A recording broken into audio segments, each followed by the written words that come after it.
जी hello viewers, मैं हूं कमर शीमा। और व्यूअर्स, 20 साल हो गए हैं और अभी फिर 11 सितंबर की एनिवर्सरी हुई, बरसी गुजरी तो पूरी दुनिया में सवालात उठे।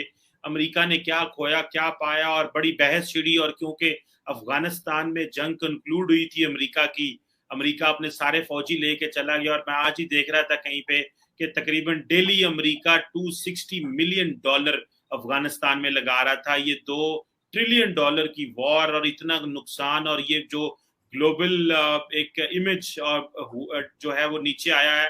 और ये बात होनी शुरू हो गई है कि क्या अमेरिका अब दुनिया को लीड कर सकता है कि नहीं। इस पे बात करने के लिए और एक और टॉपिक भी आज मैंने रखा है कि ये इमरान खान साहब पाकिस्तान में मीडिया को क्यों दबाने की कोशिश कर रहे हैं। ये किस तरह के, कोई कह रहा है पाकिस्तान मीडिया रेगुलेटरी अथॉरिटी, कोई कह रहा है पाकिस्तान मीडिया डिस्ट्रक्शन अथॉरिटी। ये भी पूछना है कि ये जिस तरह मीडिया को टफ टाइम दिया जा रहा है, अमेरिका पाकिस्तान पे क्या इस हवाले से भी प्रेशर डाल सकता है। इस पे बात करने के लिए साजिद तारड़ साहब से रिक्वेस्ट की। तारड़ साहब, सबसे पहले तो काइंडली ये बताइएगा कि 20 साल गुजर गए, इस 11 सितंबर को अमेरिका में क्या सेंटिमेंट्स थे, अमेरिकन अवाम क्या सोच रही थी बाइडेन एडमिनिस्ट्रेशन के बारे में और अमेरिका के ओवरऑल ग्लोबल इमेज के बारे में। थैंक यू चीमा साहब। मैं आपको टाइम में थोड़ा सा 20 साल पीछे ले जाना चाहता हूं कि सितंबर 11 हुआ तो उसके बाद क्या हुआ।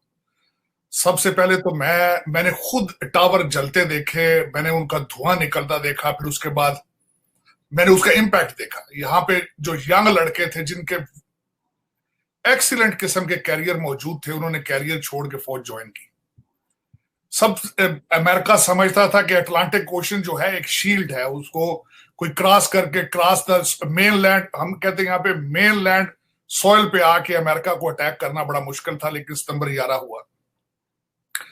फिर इन्होंने बदमस्ती में देखे, अगर देखा जाए, अगर आप उसामा बिन लादेन के पीछे जाना चाहते थे तो आपको अफगानिस्तान जाना चाहिए था। इन्होंने इराक गए, उसके बाद लीबिया गए, फिर अफगानिस्तान एंड पे गए। मेरा मकसद एक पूरा थर्ड वर्ल्ड वॉर का पूरा स्टेज उसको किया गया। ठीक है, सारे इस पर ट्रिलियन, 3 ट्रिलियन तो इन्होंने अफगानिस्तान में, लेकिन 6 ट्रिलियन से ज्यादा का टीका अमेरिकन टैक्स पेयर्स को लगा। आज उसके बाद अमेरिका कहां खड़ा है, मैं समझता हूं हर अमेरिकन शर्मिंदा है, मायूस है, फीलिंग लीडरलेस, होपलेस, क्लूलेस। और उसमें चीमा साहब इस जो आखिरी जब इनखला हो रहा है अफगानिस्तान से, इनकी मेरा मकसद ना सिर्फ दुनिया में तजलील, मैं अमेरिका के अंदर सिचुएशन बताना चाहता हूं कि जो विक्टिम थे 9/11 के, सितंबर 11 के विक्टिम थे, उन्होंने व्हाइट हाउस को लेटर लिखा कि आपके प्रेसिडेंट साहब हमारे जख्मों पे नमक छेड़ने के लिए हमारी एनिवर्सरी पे ना आए। अगर आना है तो अपने एफबीआई की जो चीजें हैं उनको डीक्लासिफाई करके आए। आज के हालात ये हैं। दूसरी तरफ जनरल मैकेंजी, दूसरी तरफ मैं एक और भी बात बता रहा हूं, कल एक और इंपॉर्टेंट भी चीज हुई वॉशिंगटन डीसी में। टोनी बिल्किन साहब की कल कांग्रेशनल हियरिंग थी, मैं उसका भी अहवाल थोड़ा सा बताना चाहूंगा। लेकिन उससे पहले क्या कर रहे हैं ये, सबसे पहले तो जनरल मैकेंजी ने तालिबान का शुक्रिया अदा किया। उसके बाद यूनाइटेड नेशंस में तालिबान के लफ्ज के साथ टेररिज्म हटा दिया। दूसरी, उससे आगे चलें तो कह रहे हैं कि they treated us like business like. इसका भी क्वेश्चन हुआ अगले दिन व्हाइट हाउस के अंदर। और उसमें अब मैं जो मूड देख रहा हूं, आप जो कह रहे थे $2.6 मिलियन पर डे का खर्चा था, खर्चा अब भी उतना ही आना है, क्योंकि ये तालिबान को पैसे देने के मूड में है, क्योंकि उनकी बिड जो है वो चाइना से आ चुकी है और इनको मरोड़ पड़ रहे हैं। और उसके साथ कल टोनी बिल्किन साहब आए, जो मुझे जिससे ज्यादा जिस पे मुझे तशवीश है वो ये चीज है, मेरी अपनी नाकस राय के हिसाब से चीमा साहब, जब आप एक गलती करते हैं आप उसकी एडमिशन करते हैं सबसे पहले, फिर उसकी कुरेक्शन, तब कुरेक्शन आती है एडमिशन से। आग पहले आप ब्लीडिंग रोकते हैं इमरजेंसी रूम में जाके मरीज की, फिर उसका इलाज शुरू करते हैं। लेकिन यहां पे अभी ब्लीडिंग नहीं रुक रही, वो इस वजह से कि टोनी बिल्किन साहब कल कांग्रेशन हियरिंग में बैठे तो उन्होंने फिर दोबारा वही रट लगाई जो बाइडेन ने लगाई थी कि ये डोनाल्ड ट्रंप का फैसला था, डोनाल्ड ट्रंप का फैसला था। और बंदा खुदा, आप लोगों ने जनवरी से लेके आज तक जब से आपने टेक ओवर किया है, आपने डोनाल्ड ट्रंप की हर पॉलिसी को रिवर्स किया है। आपने अगले दिन सऊदी अरेबिया से पैट्रियट बैटरियां उठा ली हैं, सऊदी अरेबिया को सजा देने के लिए, क्योंकि वो डोनाल्ड ट्रंप को प्रोटोकॉल देते रहे। अब हर चीज का फैसला डोनाल्ड ट्रंप के अगेंस्ट किया आपने, लेकिन अफगानिस्तान में नहीं किया आपने। कितनी खूबसूरती के साथ आपने सारी चीजें मनूवर की है, मैनिपुलेट किया है। और कल कांग्रेसमैन है फ्लोरिडा से, ब्रायन मैस्ट उनका नाम है, उन्होंने इतना टोनी बिल्किन साहब को बार बार कहा है कि आपकी इंटेलिजेंस रिपोर्टें आपने किस तरीके से मैनिपुलेट की हैं। आप एक हफ्ता 3-4 दिन पहले एक खला से भी हमारे प्रेसिडेंट सोल सुपर पावर के सोल प्रेसिडेंट जो हैं, जो कि खुद मर्दे बीमार हैं, वो बार बार ये कहते रहे हैं कि 3 लाख फौज तैयार है, असले से लेस है, तनख्वाहें उनको मिल रही है, उनके पास जदीद तरीन असला है, काबिल कभी भी इस तरह नहीं हो सकेगा। और उसके रिजल्ट में 13 मरीन बच्चे जो मरे हैं, कल उन्होंने कांग्रेशनल हियरिंग में उन 13 बच्चों के नाम पढ़े हैं। और उन्होंने बिलखसूस ये कहा है कि टोनी बिल्किन साहब, आप पे और जो बाइडेन पे ना कौम को एतबार है, ना कांग्रेशनल मेंबर ऑफ कांग्रेस जो है उनको एतबार है। कल हालात अब ये सिनेरियो है इस वक्त 20 सालों के बाद। मैं इसके साथ आखिर में एक कमेंट ये देना चाहूंगा कि बड़े धड़ल्ले के साथ हमारे जो बाइडेन साहब ने फरमाया था अपनी G20 मीटिंग में, America is back, America is on back foot. Afghanistan से भी और सऊदी अरेबिया से भी इस वक्त 2 चीजें चल रही हैं। मैं इसका टोनी बिल्किन साहब का थोड़ा सा एनालिसिस करना चाहूंगा। ज्यूइश अमेरिकन है और ये प्रोफेसर है, ये डिप्लोमेट नहीं है, ये प्रोफेसर है। ये बराक हुसैन ओबामा के उनके एडवाइजर थे, उनके साथ थे। और ईरान का जो कॉन्ट्रैक्ट ड्रा किया था वो इन्होंने किया था। और इस वक्त भी वो हर काम वही कर रहे हैं जो ईरान के हक में जा रहा है। जिस तरीके से यमन से उनके असले के ऊपर पाबंदी थी उसको हटाई गई है, और दूसरा वहां से पैट्रियट बैटरियां उठा ली हैं। सऊदी अरेबिया का एयर डिफेंस सिस्टम जो है उसको नंगा कर दिया गया है कि मारो, इन पे अटैक करो, इनको सजा दो, क्योंकि इन्होंने डोनाल्ड ट्रंप को सपोर्ट किया था। मेरा क्वेश्चन ये है कि अब अगर अमेरिका इज बैक, इन हालात में कौन से एलाइज इनके साथ खड़े होंगे? इनके साथ ताइवान किधर जाएगा? इनके साथ यूक्रेन क्रीमिया किधर जाएगा? इनके साथ जितने लोग खड़े हुए थे एलाइज, यूरोपियन तो पहले ही सोच रहे हैं कि वो किधर जाएंगे। अब वो तो they are already trying to make up their mind. लेकिन जो मौजूद है वो भी छोड़ देंगे। एक्सक्यूज क्या दिया जा रहा है चीमा साहब? एक्सक्यूज ये दिया जा रहा है, सऊदी अरेबिया से बैटरियां उठाने का एक्सक्यूज ये है कि हम अब अपना फोकस इंडो चाइना पैसिफिक उसमें ओशन में कर रहे हैं। लेकिन हजूर, उसमें मैं बताता चलूं आपको, एक थिंक टैंक है वॉशिंगटन डीसी में, रैंड उसका नाम है, उन्होंने कई दफा एक्सरसाइज करके दिखा दिया दुनिया को कि अगर इंडो पैसिफिक में चाइना अमेरिका सामने आता है तो China will be victorious, America will be A loser. अब उसके साथ क्या क्या आगे चल रहा है? जनरल असेंबली का इजलास आ रहा है 24 को, उसके बाद साथ ही आगे क्या आएगा कि क्वाड की मीटिंग हो रही है यहाँ पे, और उसके बाद साथ ही क्या होगा, G20 की मीटिंग होगी। और उसके बारे में भी मैं खैर मजीद चीजें बताना चाहूंगा कि मेरा अपना personal opinion, India Pakistan, India is very aggressive in their diplomacy, very aggressive, और दे आर गेटिंग सक्सेसफुल। वो अपने they are making their spaces and places. और इसमें हम पाकिस्तानी कहाँ है, मैं आगे मजीद चल के इंशाल्लाह वो भी डिस्कस करेंगे। बिल्कुल ठीक है। अच्छा ताहिर साहब, आप क्योंकि कांग्रेशनल हियरिंग की बात कर ली आपने, सेक्रेटरी ब्लिंकन के बारे में बात की, तो जो पाकिस्तान के बारे में जो बात हुई जरा उस पर भी कमेंट करें। और पाकिस्तानी मीडिया जो है वो उसको जैसे कह रहे हैं आधी तस्वीर चला रहा है, आधी तस्वीर नहीं चला रहा। यहाँ पे ये तो चला रहे हैं कि वो उन्होंने कहा जी कि पाकिस्तान ने कोऑपरेट हमारे साथ बहुत किया, लेकिन अमरीकियों को परेशानी भी है। एक लफ्ज उन्होंने कहा है, उन्होंने कहा जी हम रीअसेस कर रहे हैं। तो 9 महीने हो गए रीअसेस कर रहे हैं। हर सदर जो है वो 1-1.5 साल तो रीअसेस में लगा देता है। इट मींस कि पाकिस्तान के बारे में उनकी पॉलिसी नहीं है। ट्रंप भी 1 साल इसी तरह गुजार गए, ये भी इसी तरह गुजार गए। तो ये ऐसा क्या है? आप क्या देख रहे हैं आइंदा आने वाले दिनों में? पाकिस्तान अमेरिका डिस्टेंस पे चले जाएंगे, या क्या आप समझते हैं क्योंकि मिनिमम कोऑपरेशन जो है वो रहेगा? और खासकर ये जो ब्लिंकन साहब ने कहा है कि हमारे साथ ताउन भी करते रहे और हमारे खिलाफ भी काम करता रहे Pakistan. How do you see this? देखिए, उसमें बिल्कुल पाकिस्तानी मीडिया एक चीज बिल्कुल नहीं, उसको बिल्कुल उन्होंने वो कहते हैं ना, उसको काट दिया उस एक फिक्रे को। उन्होंने बिलखसूस यहाँ पे एक चीज की कि 20 साल जो पाकिस्तान करता रहा है दैट इज अंडर व्यू। और उसके बाद फ्यूचर कहां जाएगा? कि फ्यूचर में जाएगा कि तालिबान के साथ कंटीजेंट कर दिया उन्होंने पाकिस्तान के रिलेशनशिप को। ये 2 चीजें उन्होंने की हैं।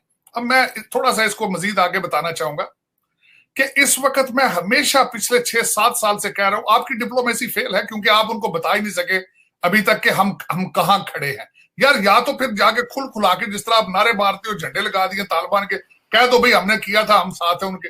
आप उधर एक कदम रख के फिर वापस आ जाते हो, इधर चाइना की तरफ जाते हो फिर वापस आ जाते हो। इस वक्त आपका ओरिजिनली देखा जब चीमा साहब आपका कोई स्टैंड ही नहीं है, आपकी कोई क्लियर फॉरेन पॉलिसी है ही नहीं है। थोड़ा सा चाइना का थोड़ा सा दबाव आता है तो आप फिर भागने की कोशिश करते हैं अमेरिकन कैंप में, इधर से थोड़ा सा डराते हैं तो फिर आप फिर सी पैक पे चढ़ जाते हैं। आपकी कोई क्लियर पॉलिसी नहीं है इस वक्त। आपको अभी तक यही नहीं पता कि मोईद यूसुफ आपके फॉरेन मिनिस्टर हैं या कुरैशी साहब आपके फॉरेन मिनिस्टर हैं, आपको तो अभी तक यही नहीं पता। अब मैं उसमें ये बताना चाहूंगा कि कल इन्होंने जो कहा है, जो मैं वैसे ही बताने की कोशिश कर रहा था कि यहां पे वॉशिंगटन डीसी में ज्यूइश लॉबी के बाद दूसरा नंबर इंडियन लॉबी का है, वाइस प्रेसिडेंट इंडियन है।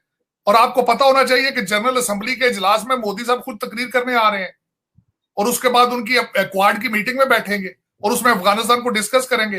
बल्कि यहां पे तो ये मीडिया में कहा जा रहा है कि जो आपने जो डोसियर दिया है, आपको पता है कि आपके उन्होंने बेइज्जती करनी जनरल असेंबली के इजलास में और आपने उससे पहले एक डोसियर छोड़ा ताकि कुछ न्यूट्रलाइज किया जा सके उसको। लेकिन जनरल असेंबली में आप इमरान खान साहब तो मेरा ख्याल है टेलीवाइज करेंगे वहां से बैठ के जो अपना स्पीच है, लेकिन मोदी साहब यहाँ पे आ रहे हैं सिर्फ पीआर के लिए आ रहे हैं। वो ना सिर्फ जनरल असेंबली में बोलेंगे, उनकी 1-to-1 मीटिंग है उनकी बाइडेन साहब के साथ भी और एडमिनिस्ट्रेशन के साथ भी, सारी फुल फ्लैज उनका पूरे का पूरा आंट्राज जो सारी कैबिनेट है वो आ रही है और उसके बाद क्वाड की मीटिंग होगी।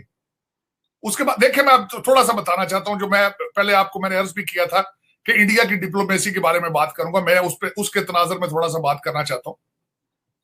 सबसे पहले तो ये अगर ग्रुपिंग हो रही है तो उस ग्रुपिंग में आप पाकिस्तान तो चाइना के साथ सारा कुछ अपने एक बास्केट के अंदर सारे एग्स डाल के बैठ गया है, जो मेरे ख्याल में नहीं करना चाहिए था।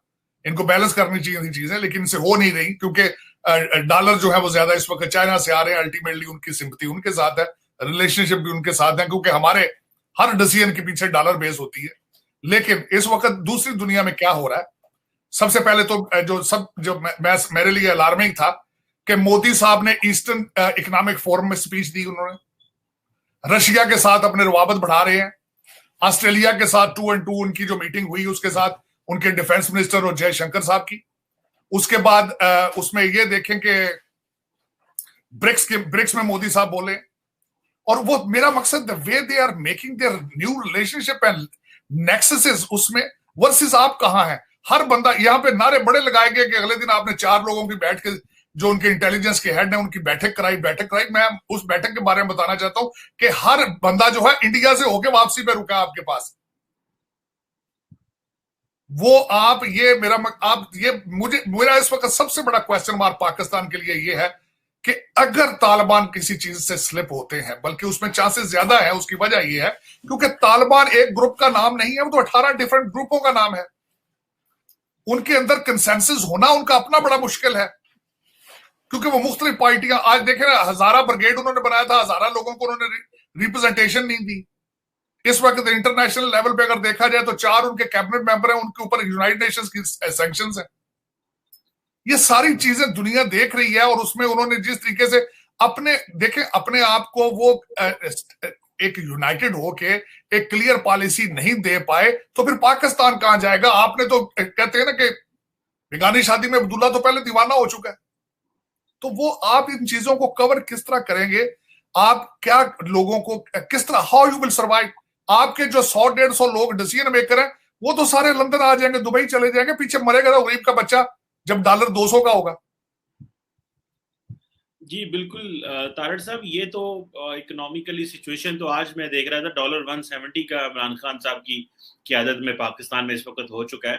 अच्छा ये बताइएगा कि अगर इमरान खान अगर नहीं आते तो ये कितना बड़ा नुकसान होगा, क्योंकि लग तो ये रहा है क्योंकि इमरान खान साहब की ये ईगो का मसला है कि अगर मैं अमेरिका में हूँ, बाइडेन से मेरी मुलाकात ना हो तो ये उल्टा फायदे की बजाय इंसल्ट हो जाएगी।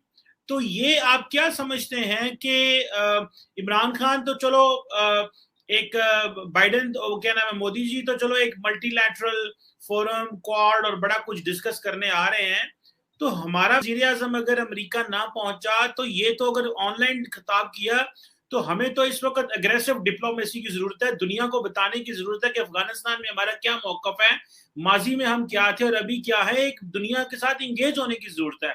तो आप समझते हैं इमरान खान साहब अमेरिका पहुंच पाएंगे और डायलॉग करेंगे, या कि वो वेब पे यहीं पे बैठ के दुनिया को बताएंगे?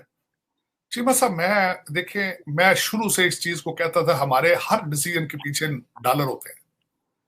जब इन्होंने दोहा में जाके तालिबान को उनके साथ बिठाया था तो अपने इन्होंने नेशनल को इंटरेस्ट को देखा था। आज जो लोग आपके फॉरेन मिनिस्टर पाकिस्तान में आए तो आपको पता है डिस्कशन ज्यादा क्या हुई है, फैटफ के बेस पे हुई है और आईएमएफ का प्रोग्राम सस्पेंडेड है, उसकी पेमेंटों के बारे में बातें हुई है, कश्मीर की बात नहीं हुई है, पाकिस्तान के इंटरेस्ट की बात नहीं हुई है। तो जब मैंने बताया ना आपको चीमा साहब, जब आपका जो एक टोला जो ऊपर छाया हुआ है पाकिस्तान के, उनके सिर्फ बीवी बच्चों के और उनके अपने मुस्तकबिल के बारे में पाकिस्तान की डायरेक्शंस है, इससे आगे डायरेक्शंस नहीं जाती हैं आपकी। आपका मुझे ये बताएं, आप, मैंने 1000 दफा आपको कहा है, आपके सीपैक अथॉरिटी जो है नैब से, वो क्यों उसको मुबर्रा रखा गया भाई? वजह, उसकी खास वजह बताएं। आपके 7 अरब का डाका मारा है आपके पप्पू बादशाह ने, उसके बाद रिंग बादशाह जो हमारे पीर बादशाह, रिंग बादशाह, उन्होंने किया। कोई जवाब है किसी का? ये मदीने की रियासत में ये होना, हाथ में तस्वीर पकड़ के हमें तस्वीर दिखा देते, रियासत मदीना। 7 अरब रुपया, मजाक है चौधरी साहब? 7 अरब बड़ी रकम होती। हमारे जैसे बंदे ने जिंदगी में, मुझे सिफर नहीं आते याद, 7 अरब के साथ सिफर कितने लगते हैं? और बच्चे जिनकी दाढ़ी मूछे नहीं आई अभी, वो डाके मार गए 7-7 अरब के। मैं वही तो कह रहा हूं सर, के बाद आपकी प्रायोरिटी पाकिस्तान नहीं है, आपकी प्रायोरिटी मनी है, डॉलर है। और इन चीजों का जवाब कौन, मैं चौधरी साहब आज बताता हूं। 1985 में मैं पंजाब यूनिवर्सिटी हॉस्टल में बैठ के मैंने कहा था, मैंने एक गोल्ड मेडलिस्ट को रोते देखा था, उसको जॉब नहीं मिल रही थी, वो भी मैथ में। तो चौधरी साहब, मैंने 1985 में पंजाब यूनिवर्सिटी में बैठ के कहा था कि पाकिस्तान में ये तालीमी याफ्ता लोग बेरोजगार, ये इनकलाब लेकर आएंगे। आप देख ले तब्दीली का नारा लगाने वाले पीछे कौन थे? पढ़े लिखे बेरोजगार थे सारे। आज कहां है? आज कहां है वो? कहां जाएंगे? चौधरी साहब, मैं 2 डिग्रियां अमेरिका से 2 पोस्ट ग्रेजुएट डिग्रीज लेके जाऊं, मुझे चपड़ासी ना रखे पाकिस्तान में कोई। इन हालात में, और जब मैं अगले दिन, बल्कि एक जगह मुझे सख्त शर्मिंदगी हुई मैं देखता रहता हूं पाकिस्तान के आपके वजीर खारजा जितने आए, एक दिन बारिश हो रही थी तो जहाज से वजीर खारजा निकला, उसने खुद अपनी छतरी पकड़ी थी, हमारे पीर बादशाह के पीछे 2 बंदे खड़े थे छतरियां पकड़े। मैं कसम खुदा, मैं हैरान, मैं कहता हूं वाह भाई वाह, मैं कहता वाह वाह, माशाल्लाह माशाल्लाह, कर गए तरक्कियां दूसरी। लेकिन उसमें ना देखे, ना इंटरनल है, आप ना इंटरनल कोई सुकून है, ना बाहर से सुकून है। बल्कि चीमा साहब चाहूंगा एक और मुझे आप फेवर दें, बल्कि यहां पे 3 कंपनियां हैं, उनको लॉबी करने के लिए हायर किया गया था। मैं चाहूंगा आप उन पे एक प्रोग्राम जरूर करें। उन पे एक बंदे ने यहां किया था, जर्नलिस्ट ने, वो उन अपार्टमेंट्स में, वो उन जगहों पे उसने मिलने की कोशिश की उन लॉबियों को, वो एग्जिस्ट ही नहीं करते। वो अपार्टमेंटों के एड्रेस लिखे हुए हैं वहां पे, अपार्टमेंटों के एड्रेस हैं, लॉबियस नहीं है, जिनको लाखों डॉलर पाकिस्तान के दिए गए हैं।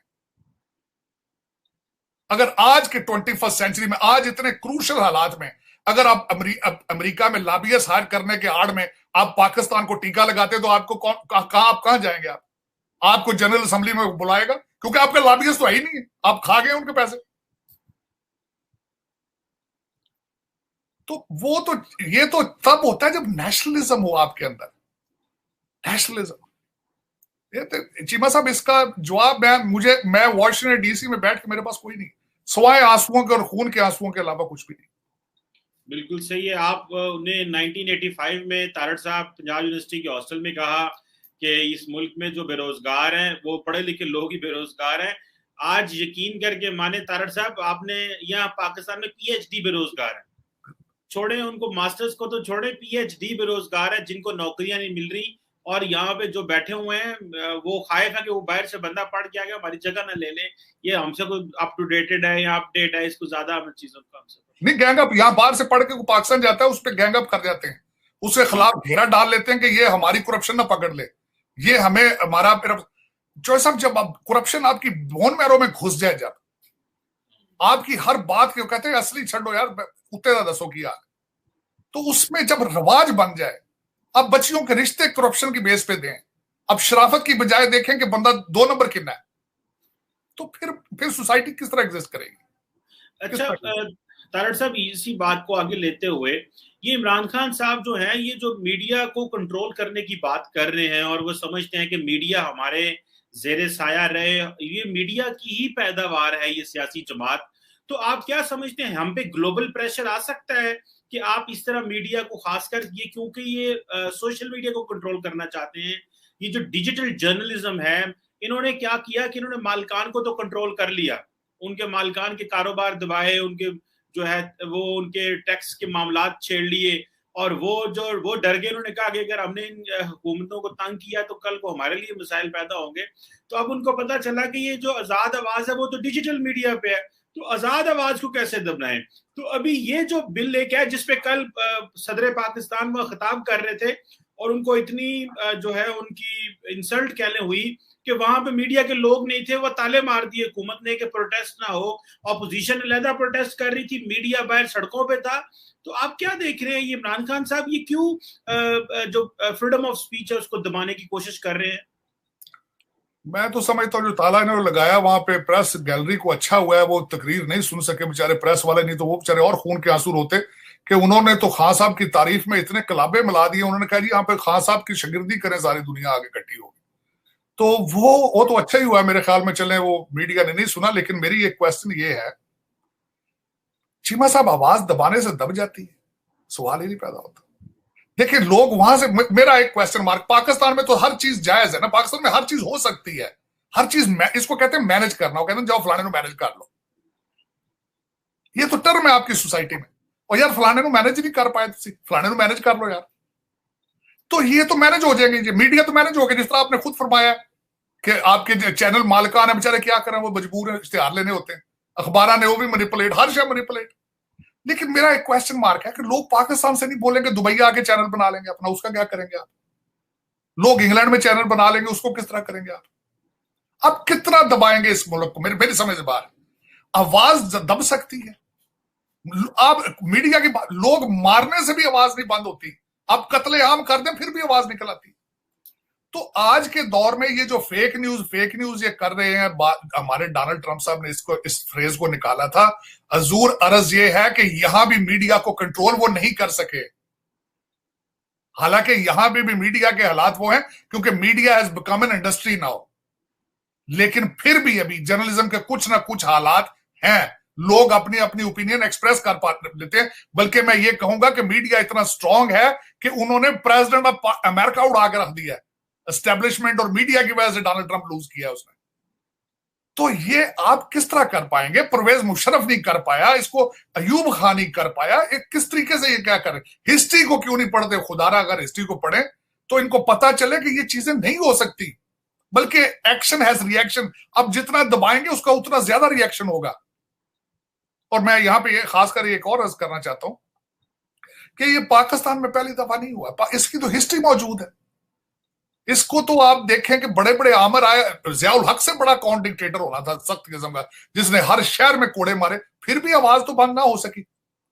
और आज भी मेरे ख्याल में आवाज बंद नहीं होगी। आप क्या करेंगे? मेरा मकसद है आप चैनल अखबारें बंद कर देंगे, ये कर देंगे, वो कर देंगे, लेकिन 21वीं सेंचुरी में वैसे है, लगता मजाक है जिस तरीके से पाकिस्तान में हो रहा है। आप अपनी दुनिया में जग हसाई करा रहे हैं, इससे अलावा कुछ भी नहीं, शर्मिंदगी और करा रहे हैं आप। पहले ही पाकिस्तान की कोई रिस्पेक्ट नहीं है, पाकिस्तानी पासपोर्ट आप दिखाएं, आपको लाइनों से निकाल लिया जाता है, आपको बाहर खड़ा कर देते हैं, और उसको मजीद करेंगे आप खुद अपने आप को पत्थर के जमाने के लोग बनाना चाहते हैं, बनाए आप, फिर सत बिस्मिल्लाह।